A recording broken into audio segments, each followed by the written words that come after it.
पश्चिम बंगाल में चुनावी हलचल तेज। टीएमसी के लिए प्रचार करेंगी सपा सांसद जया बच्चन। टॉलीगंज में टीएमसी उम्मीदवार के लिए रैली करेंगी जया बच्चन। नंदीग्राम के बाद सबसे ज्यादा चर्चा में टॉलीगंज विधानसभा सीट। दांव पर केंद्रीय मंत्री की प्रतिष्ठा। आज ही जेपी नड्डा आ रहे हैं टॉलीगंज। किसानों का आंदोलन हुआ और तेज। देश भर में एफसीआई दफ्तर के सामने किसानों का प्रदर्शन। संयुक्त किसान मोर्चा ने कहा एफसीआई बचाओ दिवस। राफेल विमान सौदे पर फिर खड़े हुए सवाल। राफेल डील पर भारतीय बिचौलिए को मिले थे 8.5 करोड़ के गिफ्ट। फ्रांसीसी रिपोर्ट में किया गया भ्रष्टाचार का दावे से दोनों देशों में हलचल तेज। यूपी में कमिश्नरेट जिलों के साथ सीएम योगी की बैठक में कमिश्नरेट जिलों के अलावा पंचायत चुनाव, कानून व्यवस्था के साथ स्थानीय मुद्दों पर भी की गई बात। कहा पुलिस माफिया गठजोड़ की शिकायत स्वीकार्य नहीं। तेजस्वी ने विधानसभा अध्यक्ष को लिखा पत्र। कहा विधायकों के साथ मारपीट करने वाले अधिकारियों को करे बर्खास्त। 23 मार्च के दिन सदन में पुलिस ने बिना कोई चेतावनी दिए की थी मारपीट और उठापटक।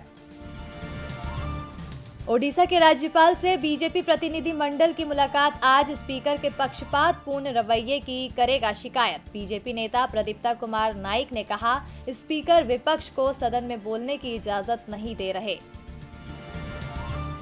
बॉम्बे हाई कोर्ट से गृहमंत्री अनिल देशमुख को झटका। परमबीर सिंह की ओर से लगाए आरोपों की जांच करेगी सीबीआई।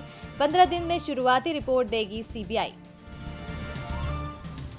तेजी से फैल रहा कोरोना। दिल्ली में एक स्कूल के 9 छात्र पॉजिटिव। केंद्रीय स्वास्थ्य मंत्रालय के मुताबिक बीते 24 घंटे में देश में 1 लाख से ज्यादा मामले आए सामने।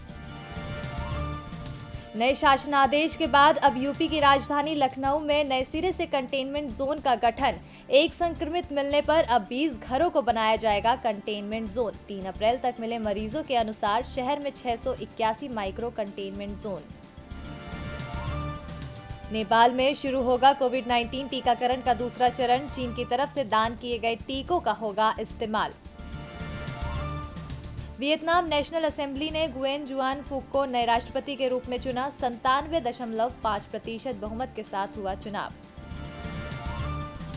यूरोपीय संघ ने लीबिया की स्थिरता के लिए समर्थन पर दिया जोर। यूरोपीय परिषद के अध्यक्ष चार्ल्स मिशेल ने लीबिया के प्रधानमंत्री अब्दुल हमीद दबीबा से की मुलाकात। इंडोनेशिया में बारिश, भूस्खलन के कारण 55 लोगों की मौत, 40 से अधिक लोग लापता। ईस्ट नुसा टेंगारा प्रांत के एडोनारा द्वीप में आधी रात को हुआ भूस्खलन। जॉर्डन के राज परिवार को अस्थिर करने की साजिश। अधिकारियों की सूझबूझ से नाकाम हुआ प्लान। पूर्व क्राउन प्रिंस पर लगा आरोप। पेट्रोल, डीजल और गैस सिलेंडर का रेट हो सकता है कम। सरकार ने कहा कच्चे तेल की घटती कीमतों का फायदा जनता को भी मिलेगा। कोरोना से थर्राया शेयर बाजार। सेंसेक्स 1188 पॉइंट गिरा। निफ्टी 14,600 के नीचे।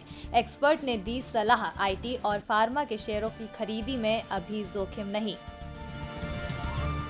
बॉलीवुड पर कोरोना का कहर जारी। भूमि पेडनेकर और विकी कौशल भी संक्रमित। फिल्म राम सेतु के 45 junior artist positive. Akshay hospital में भर्ती।